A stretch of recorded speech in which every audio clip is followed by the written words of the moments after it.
Hi guys, welcome to my YouTube channel.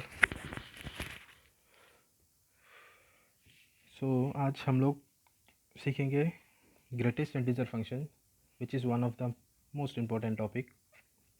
I believe you should know about this before starting the syllabus and I will be sharing more videos on this kind of topics.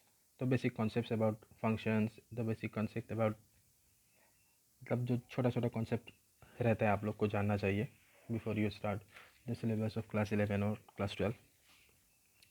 So to start with greatest integer function, हम उसको कैसे define करेंगे वो सीखेंगे, and then how to use it, and then about the graph of the function.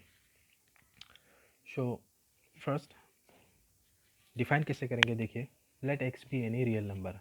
आप मान लो x कोई भी एक रियल नंबर है, तो the greatest integer function mathematically is defined as F X is equal to X with in third brackets. So उसको कैसे define करते हैं मैथमेटिकली, क्या होगा ये, इसका मतलब क्या है।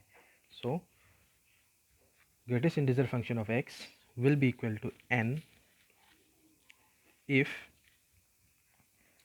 x is greater than equal to n and less than n plus 1 where n belongs to z माने इंटीजर।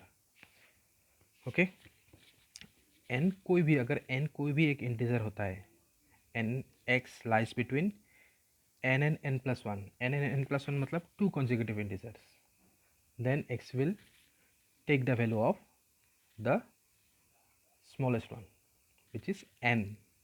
एक एग्जांपल देख लेते हैं, आपका कॉन्सेप्ट ज़्यादा क्लियर हो जाएगा। मान लो n कोई भी एक नंबर है, let's say 3, late x equal to 3।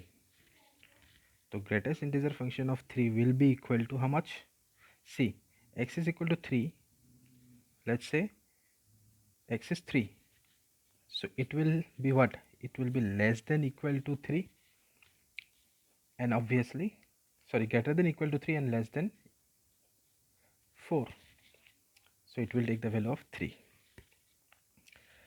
Now let's say x is equal to 3.00001. So greatest integer function of 3.0001 will be how much, देखते हैं। देखिए 3.001 जो है वो कौन सा है, दो इंटीजर कॉन्जिक्यूटिव इंटीजर के बीच में आता है। It comes in this interval, right, ये वाला इंटरवल में आता है। It is greater than 3 but less than 4, so it will be 3 again. Now if we take the value of 3.9 bar, इसका मतलब क्या आता है, non terminating repeating decimal, class 9 और क्लास 10 ऐसा ही कुछ होगा, सीखने को मिला था ना। So it looks like this 99999, it will keep on, ठीक है। तो इसका क्या होगा वैल्यू, 3.9 बार, ये भी 3 होगा। वाई, बिकॉज ये भी इसी इंटरवल के बीच में आ रहा है, correct. Now if I consider x का वैल्यू हम 0.07 ले रहे हैं, तो 0.07 ये कौन सा दो इंटीजर के बीच में आ रहा है, कंसेक्यूटिव इंटीजर के बीच में आ रहा है। It is obviously greater than 0 but less than 1, so module greatest integer function of 0.07 will be equal to how much, it will be 0, correct. तो इसका मतलब क्या होता है कि x as long as x is equal to 3 और greater than 3, मतलब जब तक 4 नहीं हो रहा है तब तक वो 3 ही रहेगा, जब तक वो 1 नहीं हो रहा है तब तक वो 0 ही रहेगा। जैसे 1 हो जाता है वो उसका वैल्यू भी क्या हो जाएगा, 1, and then it will be 1 as long as x का वैल्यू 2 नहीं हो जाता है, करेक्ट। तो ये था basic definition of greatest integer function. तो इसी कॉन्सेप्ट को यूज़ करके हम उसका ग्राफ ड्रॉ करने का कोशिश करेंगे। I hope you will understand, it's very easy. Let's see the graph of the function. Okay, तो ग्राफ को ड्रॉ करने से पहले हम लोग थोड़ा नेगेटिव वैल्यूज़ के बारे में भी डिस्कस कर लेते हैं कि ये ग्रेटेस्ट इंटीजर फंक्शन का वैल्यू, एक्स का वैल्यू अगर नेगेटिव आ रहा है तो कैसा होगा। लेट्स से हम लोग कंसिडर करते हैं कि x का value let's say -1.7, the value of x is -1.7.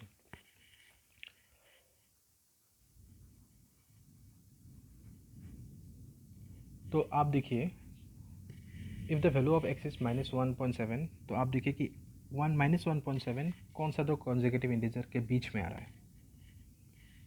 It is obviously greater than -2, but it is strictly less than -1. Correct. तो मॉडुलस ऑफ -1.7 कितना होगा? It will B -2 only. जब तक उसका वैल्यू 1 -1 नहीं बन जाता है, उसका वैल्यू कितना रहेगा? -2 ही रहेगा. करेक्ट ना? मतलब जो छोटा है वो वाला वैल्यू लेगा वो. तो if the value of x is 0, अगर ग्रेटेस्ट इंटीजर फंक्शन मान लेते हैं कि 0 है, तो ये कितना रहेगा? 0. जब तक ये 1 नहीं हो जा रहा है, उसका वैल्यू कितना रहेगा? 0. So on 0 it will be 0, and it will be 0 as long as the value is less than, strictly less than 1. जैसे ही उसका वैल्यू 1 हो जाएगा तो उसका वैल्यू कितना हो जाएगा? x का वैल्यू जैसे 1 हो जाएगा तो fx का वैल्यू कितना हो जाएगा? 1. ये कब तक 1 रहेगा? जब तक उसका वैल्यू 2 नहीं हो जाता है, x का वैल्यू 2 नहीं हो जाता है, वो तब तक 1 ही रहेगा. जैसे उसका वैल्यू 2 हो जाएगा तो एफ एक्स का वैल्यू भी कितना हो जाएगा? 2 हो जाएगा. And it will B 2 until and unless x is less than equal to 3. It will be 3 when x is equal to 3, and it will remain 3 as long as x is less than, strictly less than 4. Negative में कैसे आ रहा है? देखिए ये है 0, ये है -1. तो 0 और -1 में छोटा कौन सा है? -1 है ना. तो 0 से 0 में तो 0 ही रहेगा. जैसे वो -1 हो जाएगा, up to this it will remain -1.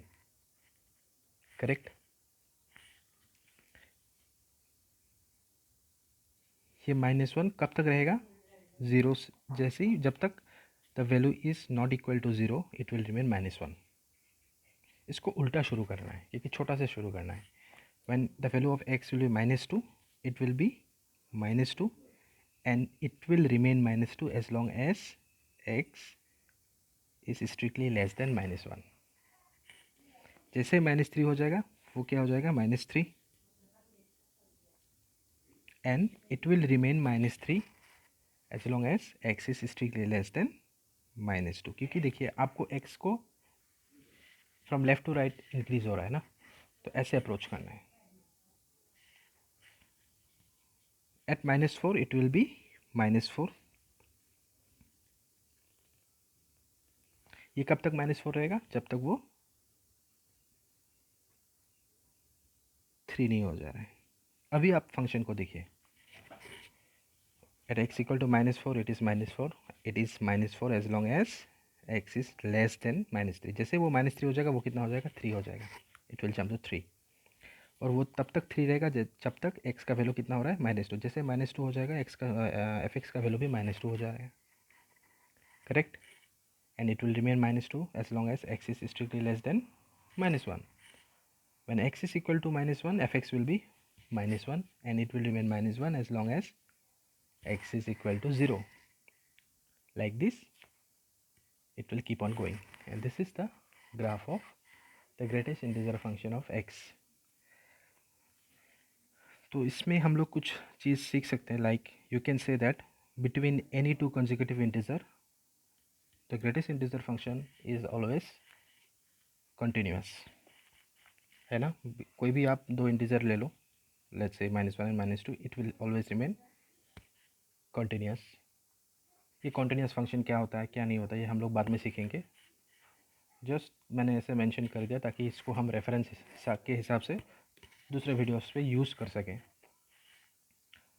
Okay, I hope you have understood. Thank you.